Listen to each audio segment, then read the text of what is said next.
Evangelho de João, capítulo 6, do verso 22 até o verso 40.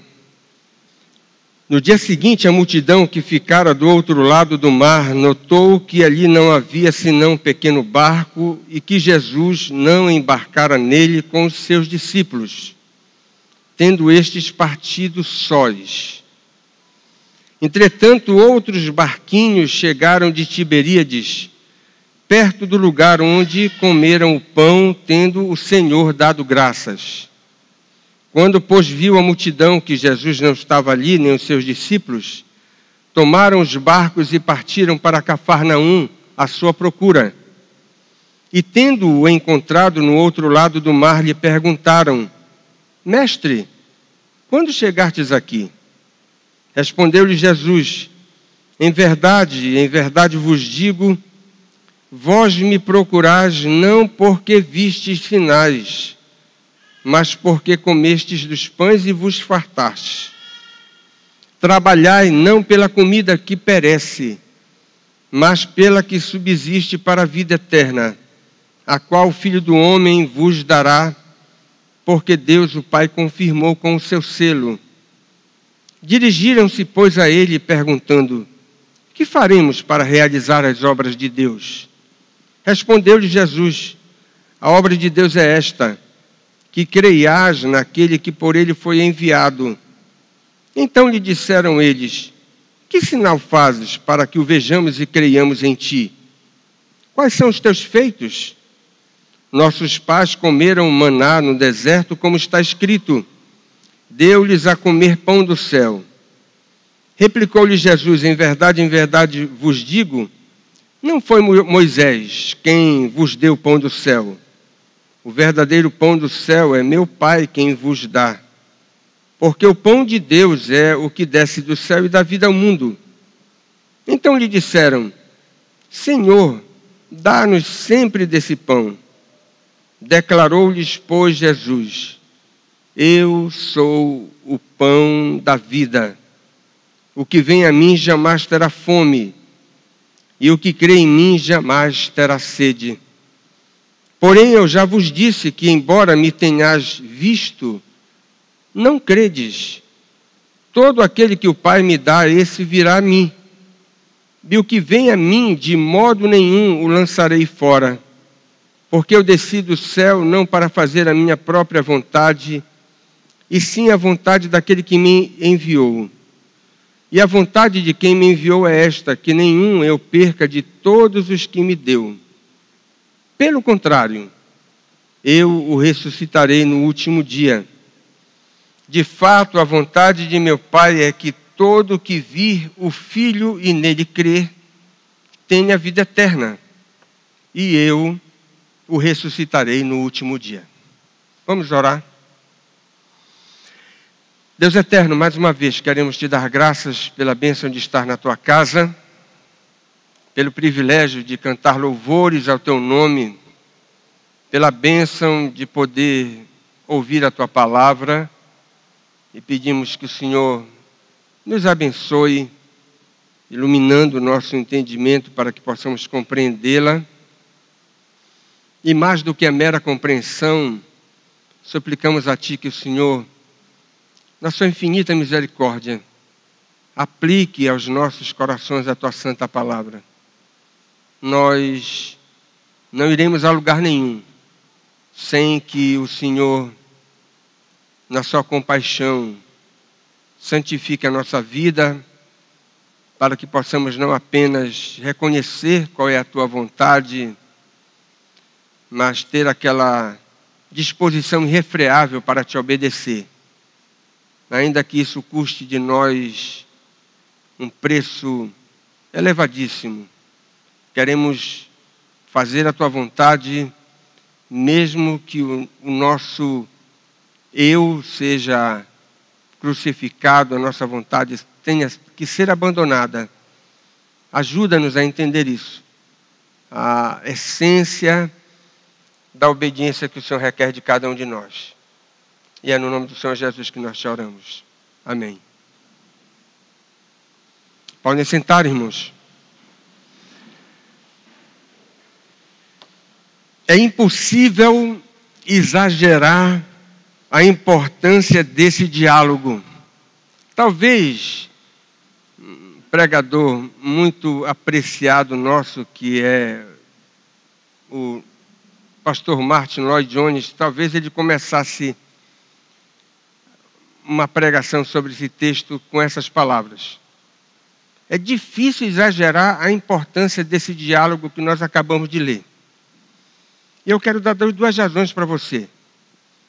A primeira razão é que aqui, nesta conversa que Jesus tem com aqueles que são os representantes, os interlocutores daquela multidão que presenciou aquele milagre assombroso da primeira multiplicação dos pães, aqui nós temos a primeira autodeclaração de Cristo.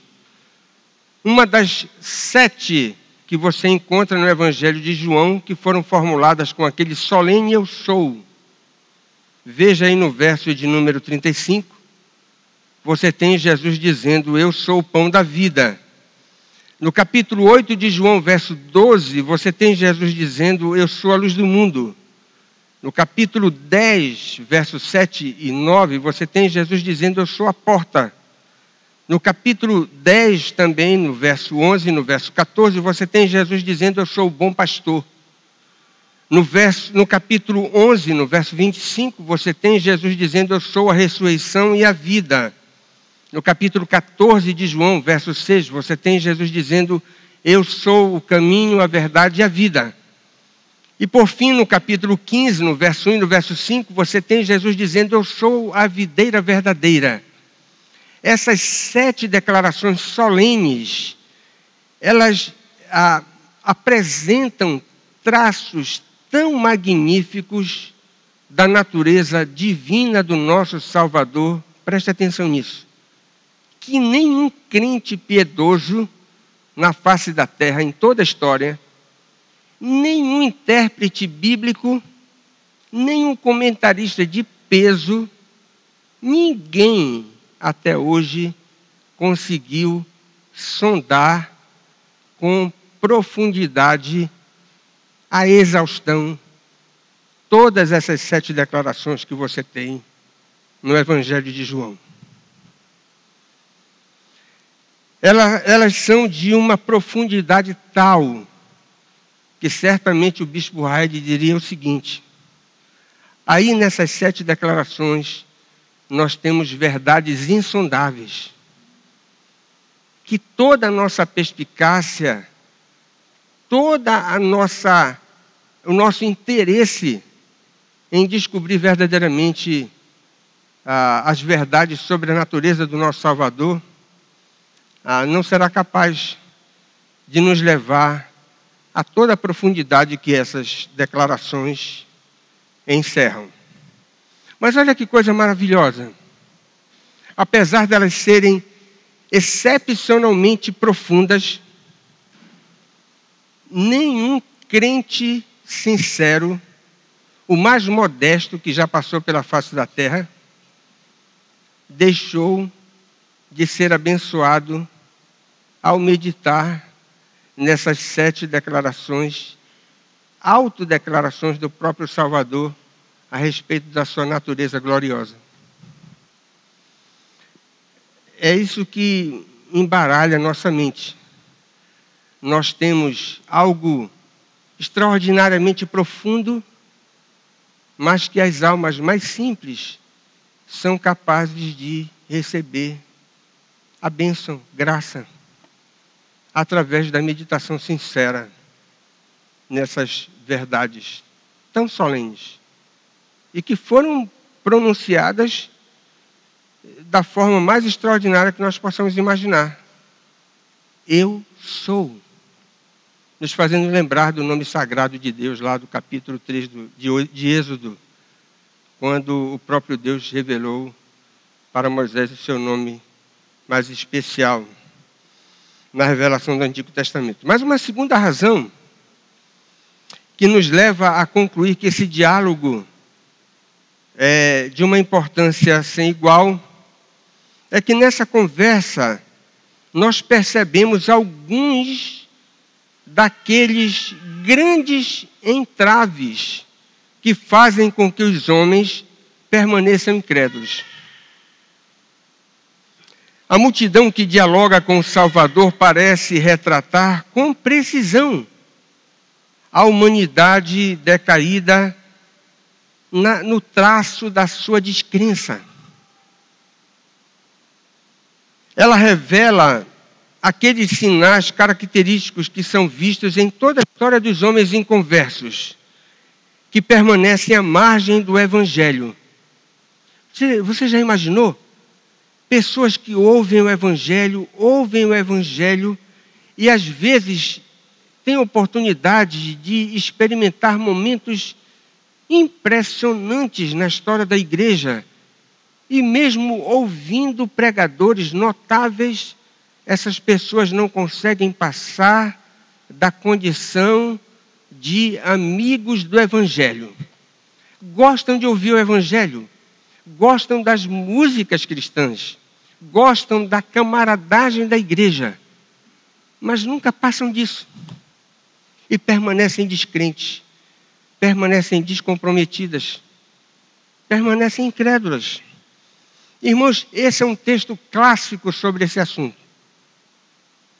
E o nome desse fenômeno, do ponto de vista bíblico, se chama apostasia.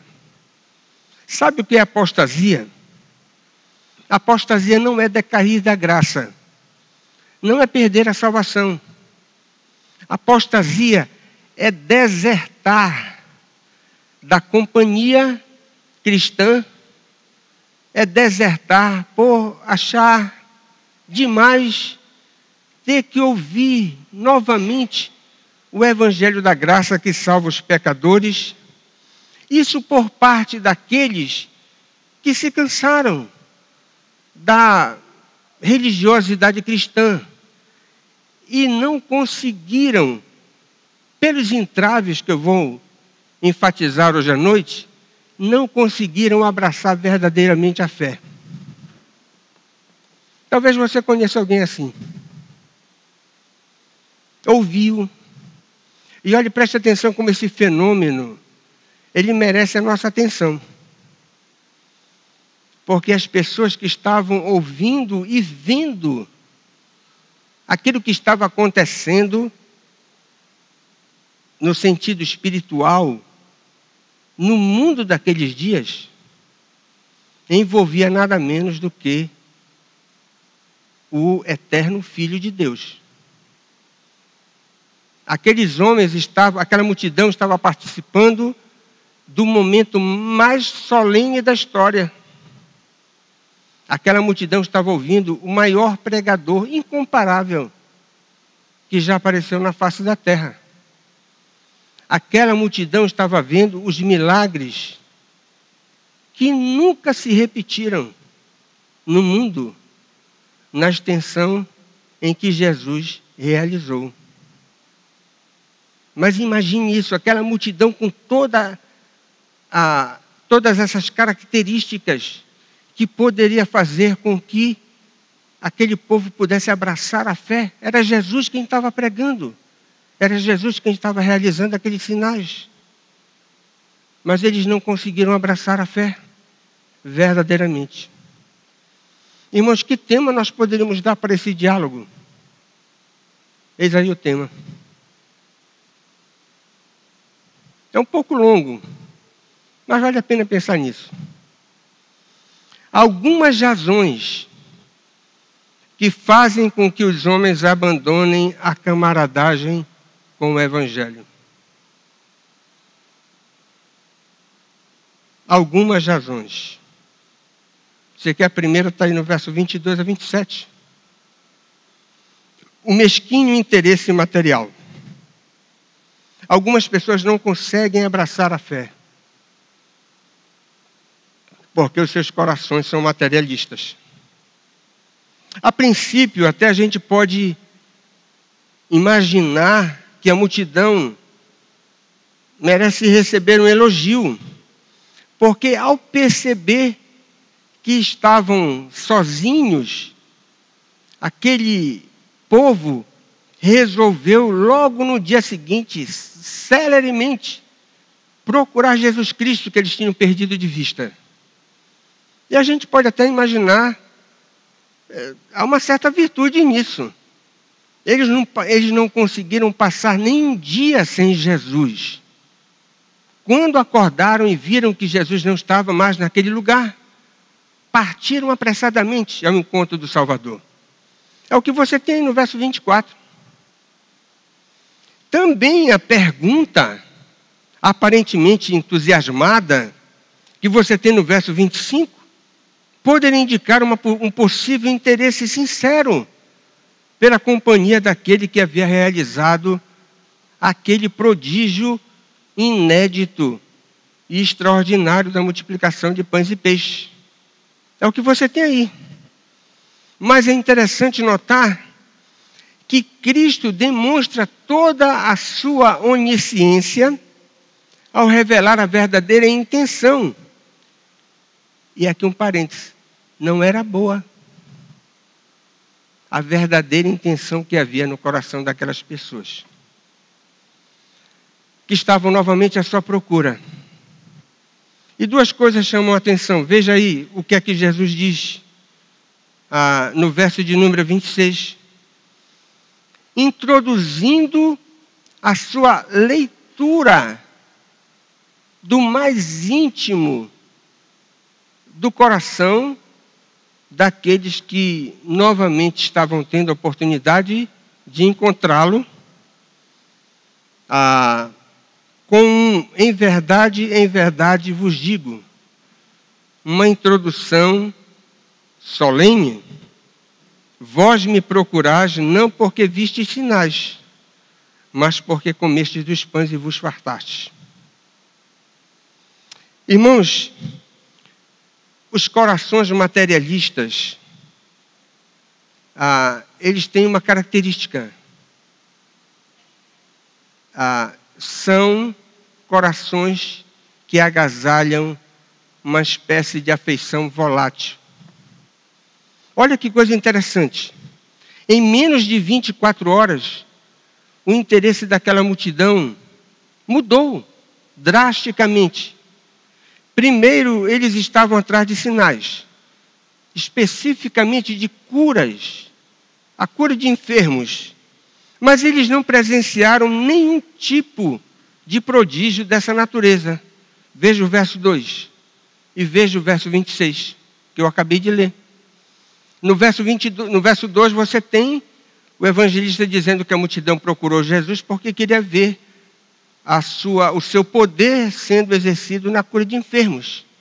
E no verso 26, Jesus Cristo disse, olha, vocês não viram sinal nenhum, porque não houve cura de enfermos naquela oportunidade. Mas no verso 15, nós observamos que o interesse da multidão mudou.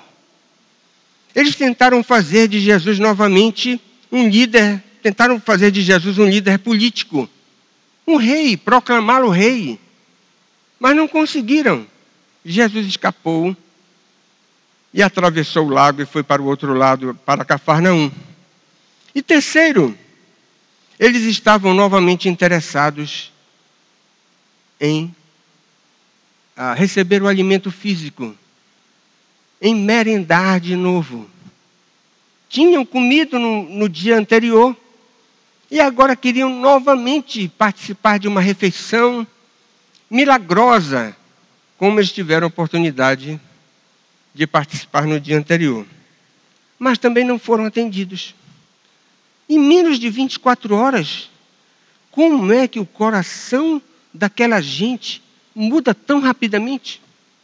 Só tem uma explicação.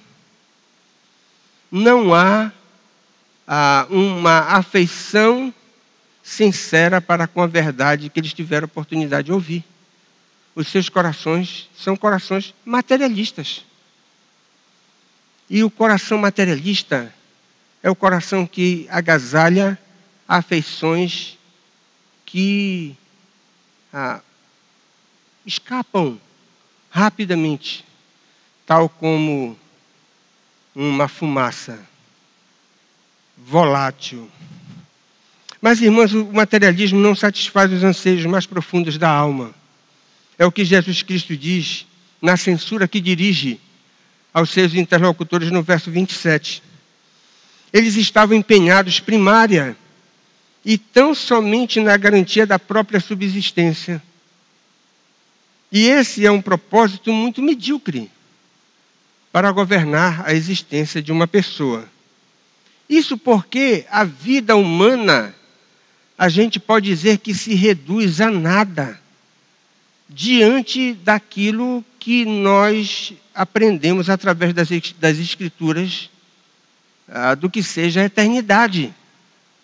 Ora, você centrar a sua vida, ter como propósito primário da sua existência o cuidado com a sua vida material aqui neste mundo, é ter um propósito muito mesquinho para governar a sua vida. E esse era o propósito que aquela multidão agasalhava no coração.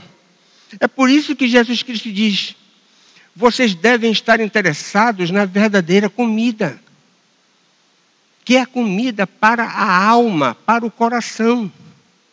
É bem verdade que vocês devem se preocupar com a comida para o corpo. Essa é uma preocupação legítima. Mas essa preocupação legítima não pode governar a existência de quem quer que seja. Olha o que Jesus Cristo diz aí, no verso 27. Trabalhem, se esmerem, se preocupem mais devotadamente para com a comida que subsiste para a vida eterna, que é a comida que o Filho do Homem pode oferecer para vocês. Esse deve ser o propósito central. Mas preste atenção, vou logo aqui adiantar. Aquela multidão não estava interessada em comida espiritual.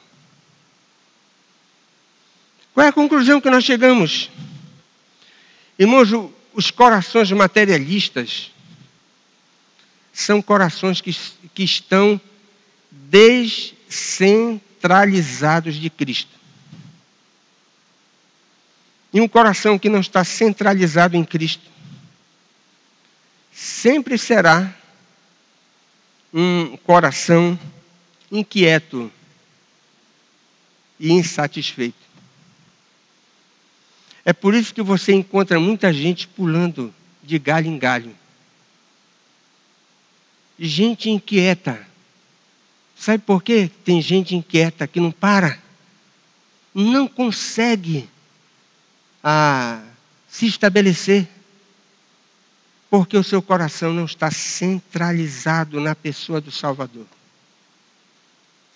E quando há esse tipo de inquietação, você vai ter também insatisfação associada. É o que você tem aqui. Não é sem razão que Agostinho disse o seguinte: o coração humano só encontrará satisfação perfeita quando estiver amoldado a Deus. A alma humana se mostrará sempre inquieta, insatisfeita, enquanto não encontrar a pacificação e a satisfação que só Cristo pode oferecer. Irmãos, os homens não conseguem abraçar a fé de verdade, muitas vezes, porque não conseguem resolver esse problema do materialismo que existe nos seus corações. Mas você quer ver uma segunda razão? Olhe lá. A resistência carnal, que geralmente você observa quando trata com pessoas e tem a oportunidade de confrontá-las com a verdade. Olhe lá que coisa interessante. Nesse diálogo que você tem aqui no Evangelho de João, nós temos um dos melhores textos nas Escrituras sobre aquilo que nós poderíamos denominar de aconselhamento noutético. Noutesis, uma palavra no grego, que quer dizer confrontação. Esse é um tipo de abordagem no aconselhamento. Você vai ter muitos escritores conhecidos dentro da literatura cristã, como David Powlison, Jay Adams, John MacArthur. Todos esses que tratam de aconselhamento diz que não existe aconselhamento efetivo sem que o conselheiro confronte o aconselhado com a raiz do problema. E parece ser lógico. Se você não chegar na raiz do problema, você vai passar um remédio errado. Diagnóstico impreciso, o que é que você tem? Receita ineficaz. Não fechou o diagnóstico, você vai dar um remédio errado. Então é necessário chegar na raiz do problema para que o aconselhando possa receber a palavra para ele ser curado da sua doença, da sua situação, da sua condição pecaminosa. Confrontar o aconselhado com os seus pecados, portanto, é um tipo de aconselhamento que não é muito bem-vindo, porque ninguém gosta de ser confrontado com os seus próprios pecados. A natureza humana decaída, ela é extremamente melindrosa. Muito melindrosa. E ao ser confrontada, mesmo que de forma amorosa, amabilíssima, preste atenção, nós estamos lidando aqui, é nada menos do que com a personificação do amor, que é Jesus Cristo. Então você não pode imaginar, talvez um conselheiro dos dias atuais, ou mesmo da história da igreja, o camarada pode ser até acusado de ter sido rude.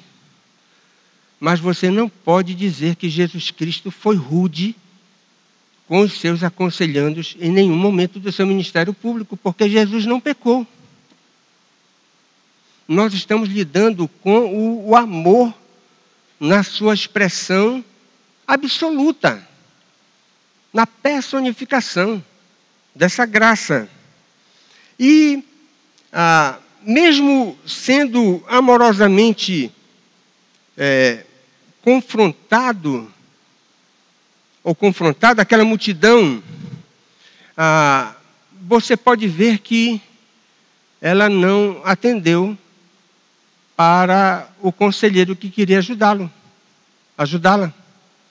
E é assim também que acontece com as almas que são tratadas dessa maneira. Existem 3 caminhos. Fugir do assunto e mudar o rumo da conversa. Preste atenção nisso. Introduzir outro tema preferido pelo conselheiro para tentar desestabilizá-lo. Ou partir para atacar o próprio conselheiro. Nós somos melindrosos e nós podemos adotar essas 3 saídas. Muda a história. Nós estamos tratando aqui, por exemplo, de desobediência. E aí o conselheiro está acertando no ponto, na mosca, da situação que precisa ser tratada. E a pessoa muda de assunto. Não apenas isso. Às vezes introduz um assunto que seja do gosto do conselheiro, para ele agora ficar animado com aquilo que ele gosta de conversar. É uma estratégia. Por fim, ataca o conselheiro. Você quer saber um dos detalhes que nós podemos considerar uma joia desse texto? É que aconteceu precisamente isso que eu estou dizendo. Dê uma olhada aí na história. Foi justamente isso que os interlocutores que estavam representando a multidão fizeram. E basicamente os homens que não querem mudar, ao serem confrontados com o Evangelho, fazem. Olhe lá, quando Jesus Cristo disse para eles: vocês me procuraram não porque vocês viram milagres, mas porque vocês comeram dos pães. Trabalhem pela comida que subsiste para a vida eterna e não para a comida material, para a vida de vocês aqui nesse mundo. Olha o verso de número 28. Dirigiram-se, pois, a ele, perguntando: o que faremos para realizar as obras de Deus? Primeira coisa que você nota aí: eles não demonstraram qualquer constrangimento ao serem denunciados como materialistas. Havia duas possibilidades. Quando Jesus Cristo disse para eles: olha, vocês estão me procurando porque vocês querem comida de novo, o coração de vocês não está sincero. Vocês não estão interessados nas coisas espirituais, mas nas coisas materiais. Ao serem confrontados assim, eles poderiam fazer duas coisas. Dizendo: mestre, isso não é verdade. Não é? Isso não é verdade, porque nós já estamos te acompanhando há meses. E nós temos demonstrado que, na verdade, as nossas intenções são sinceras. Eles poderiam apresentar razões para contrariar a tese do conselheiro. Mas não fizeram. Mas havia uma segunda possibilidade. Se tivesse graça, se houvesse verdadeiramente sinceridade no coração, eles iriam colocar a boca no pó, iriam se arrepender, iriam dizer para Jesus: mestre, é verdade. Nosso coração não é sincero. Nós estamos preocupados só com comida, só com a nossa subsistência. O Senhor acertou. Mas preste atenção, eles não fizeram nenhuma coisa nem outra. Mudaram de assunto.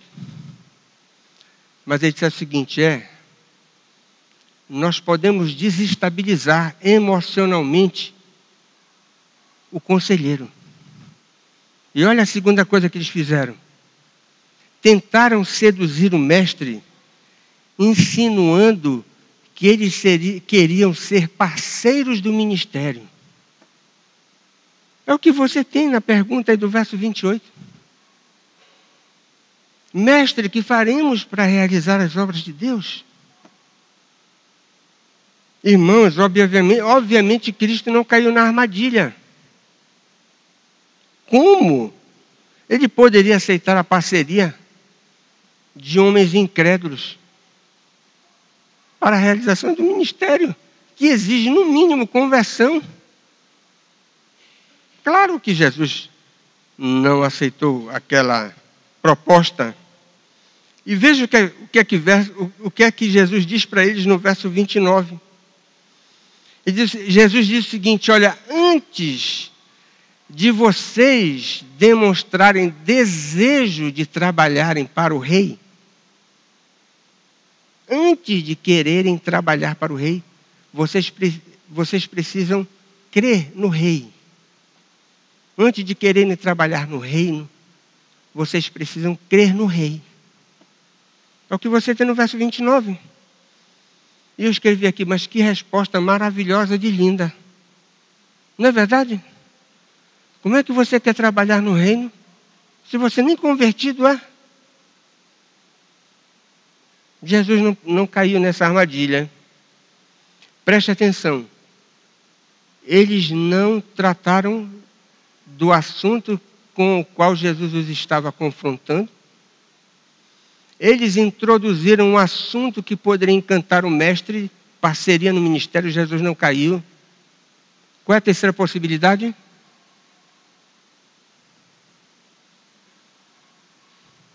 Ataca o mestre. Foi justamente isso que eles fizeram. Veja aí o verso de número 30. Irmãos, as duas perguntas do verso 30 são absolutamente irracionais. Olhe lá o que diz o verso 30.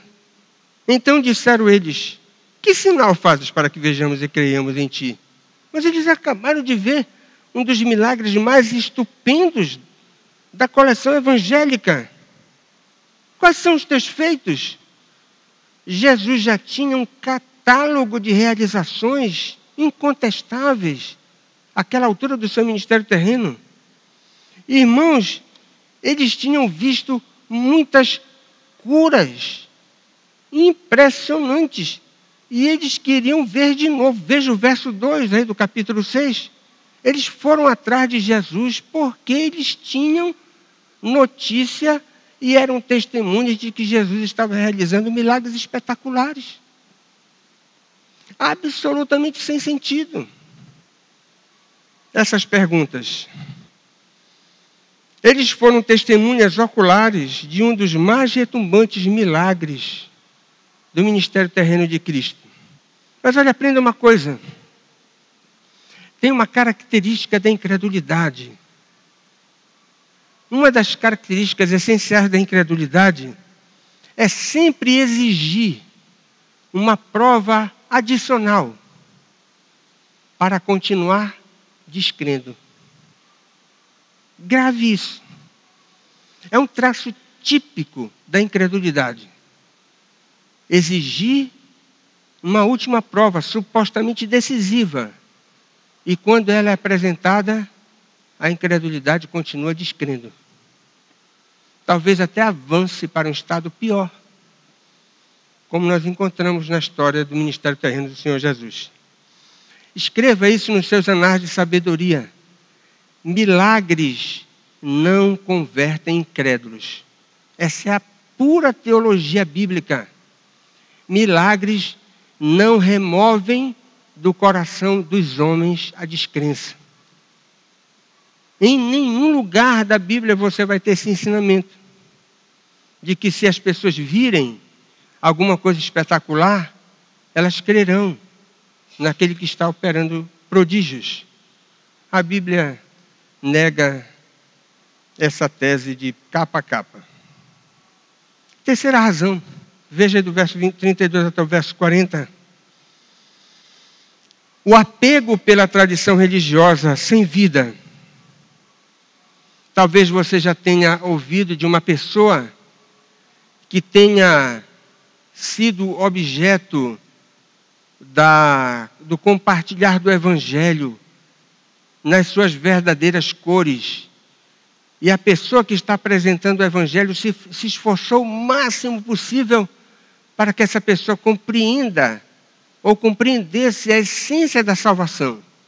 E apesar de todo o esforço, com os melhores argumentos que você possa imaginar, e a pessoa friamente responde: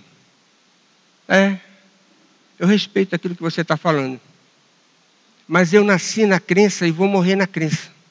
Quem aqui já ouviu isso? Você se esforça para falar do Evangelho para a pessoa da forma mais amorosa possível e a pessoa despacha você com uma palavra dessa: eu nasci na crença, eu vou morrer na crença. Muito parecido aqui com essa multidão. Apegados a uma tradição religiosa sem vida. Irmãos, o texto diz que eles recorreram a uma das histórias mais sagradas da tradição judaica para tentar enquadrar Cristo. Colocar Jesus num xeque-mate.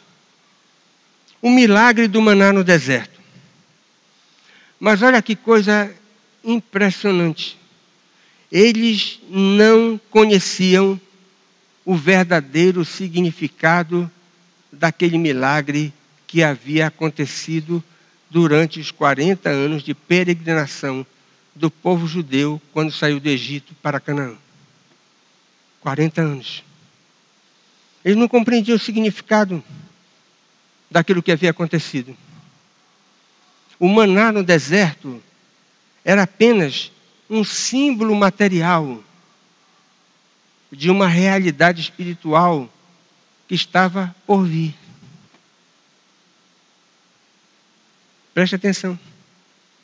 O maná não tinha como objetivo último simplesmente alimentar milagrosamente aquela multidão durante aqueles 40 anos de peregrinação pelo deserto. Havia um propósito didático.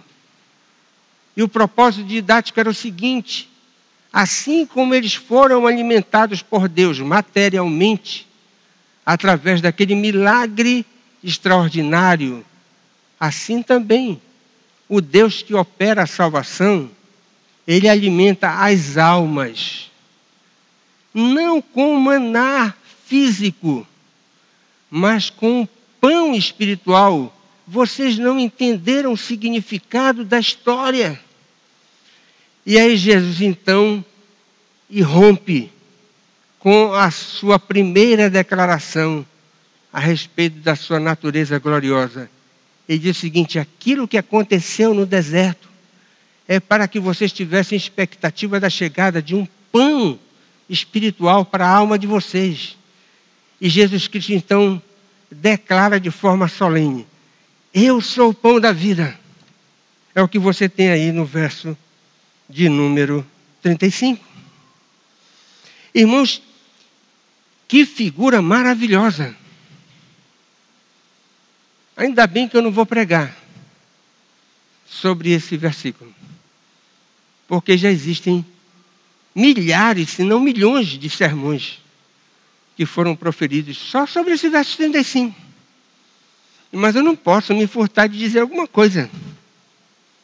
Mas que figura maravilhosa para descrever o que é o nosso Salvador. Você sabe por que ele se comparou com o pão? Primeira resposta. Irmãos, porque o pão tem uma composição simples. Como é que se faz pão? Um sopadeiro. Irmãos, é simples. Se faz pão com trigo, água e sal. Só.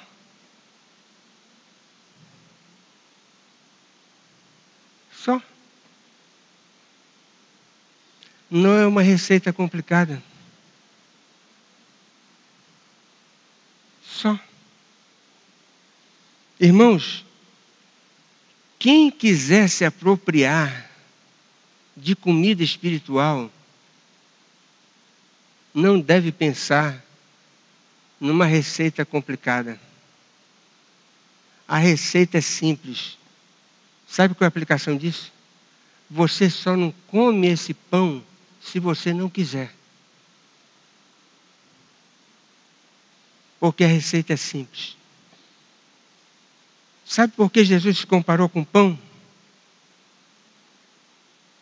Porque o pão é um alimento universal. Não existe nenhuma cultura na face da terra, em toda a história, que não tenha usado o pão como alimento básico para a subsistência de todas as pessoas. Nenhuma cultura. Em todas as culturas você tem a presença de pão. É claro, pão de tudo quanto é tipo. Sabe o que quer dizer isso? Sabe por que Jesus se comparou com pão? Porque o japonês precisa de pão. O chinês precisa de pão. Quem é de Belém precisa de pão. Quem nasceu em Ananindeua precisa de pão. O pão da vida, ele é alimento para todas as almas, independentemente da raça, da tribo, da sua cor. É um alimento espiritual universal, assim como o pão material, também é conhecido por todas as culturas. E sabe por que Jesus se comparou com pão? Terceira resposta. Porque os homens têm a experiência com pão como uma provisão diária. Que coisa interessante. Em todas as culturas, o pão é fabricado e servido no mesmo dia. Todos os dias nós precisamos do pão da vida para alimentar a nossa alma. Eu só quero dizer isso. Só isso já é suficiente, né? Composição simples, alimento universal e provisão diária. Irmãos, quando Jesus diz assim, olha, eu sou o pão da vida, numa das suas mais extraordinárias autodeclarações que você tem no Evangelho, só tem uma coisa. Faz o apelo. Vamos fazer o apelo. E claro que Jesus é um pregador, ele vai fazer o apelo. Olhe lá, a partir do verso de número 36, Jesus vai dizer com todas as letras que eles precisam desse pão. Eles precisam ir a Ele para serem abençoados dessa maneira. Eles não são ainda crentes. Irmãos, que declaração maravilhosa você tem no verso 36. É dura. Mas Jesus vai dizer que eles precisam crer. E há uma promessa divina de adesão que está se processando naqueles dias, envolvendo o atual momento espiritual da nação. É como se você tivesse um movimento espiritual acontecendo e as pessoas atendendo ao apelo do Salvador e encontrando segurança espiritual naquele compromisso estabelecido com Ele. Estava acontecendo. Jesus quase que diz o seguinte, olha, vocês vão ficar fora desse movimento que está acontecendo. Nisso consiste o apelo de Jesus para que eles abracem a fé, porque a promessa de que eles estarão seguros espiritualmente. Veja o verso de número 37. Mas, irmãos, preste atenção. Não é fácil romper com a tradição religiosa, ainda que aqueles que estão envolvidos numa tradição religiosa reconheçam que o sistema está completamente corrompido. E mesmo com a promessa de Jesus, de que eles estariam seguros espiritualmente, eles não manifestaram interesse em abraçar a fé. Então Jesus vai para a segunda parte do apelo. Veja aí do verso 38 em diante. Quando Cristo lhes promete a maior de todas as promessas. Bem, se vocês não estão interessados em segurança espiritual aqui, eu quero oferecer para vocês vida eterna, bem-aventurança num grau superlativo por toda a eternidade. É o que você tem aí. 4 vezes no diálogo com a multidão aparece a expressão, e eu o ressuscitarei no último dia. Veja o verso 39. Veja o verso 40. Veja o verso 44. E veja o verso 54. Por que Jesus repete isso? E eu o ressuscitarei no último dia. Talvez para nós seja uma expressão tanto difícil de compreender. Mas todos aqueles que estavam ouvindo Jesus originalmente sabiam muito bem, entendiam perfeitamente o que ele estava falando. A promessa de bem-aventurança eterna para aqueles que verdadeiramente são fiéis a Yahvé. E Jesus é o representante, é o enviado, é o embaixador divinamente comissionado para oferecer para os pecadores nada mais, nada menos do que o passaporte para a eternidade. Mas, irmãos, apesar de nós não termos nas Escrituras uma promessa que se compare a essa, mesmo com a promessa da vida eterna, eles vão dar para trás. Mas por que eles vão dar para trás? Porque eles vão dizer, não queremos, porque não vai ser fácil para eles romper com o sistema religioso com o qual eles estão comprometidos. Nem a promessa de segurança espiritual aqui, e nem a promessa de bem-aventurança eterna são suficientes para fazer com que eles rompam com aquele sistema religioso degenerado com o qual eles estavam envolvidos. Irmãos, muitas vezes você tem pessoas que não dão um passo adiante porque não querem romper com o sistema que possivelmente adotaram durante toda a vida. E vão nos dar aquela resposta, eu nasci na crença, eu vou morrer na crença. E essas pessoas vão para o inferno, mesmo tendo o privilégio de ouvirem o Evangelho com todas as suas cores.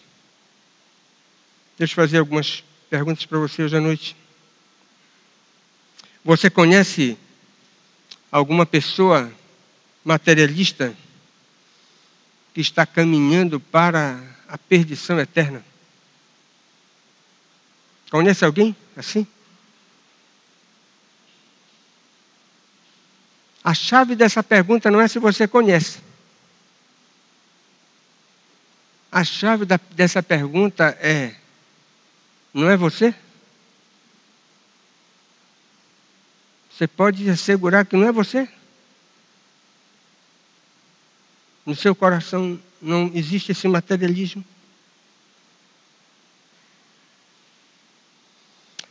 Como você costuma reagir quando você é confrontado com a palavra de Deus?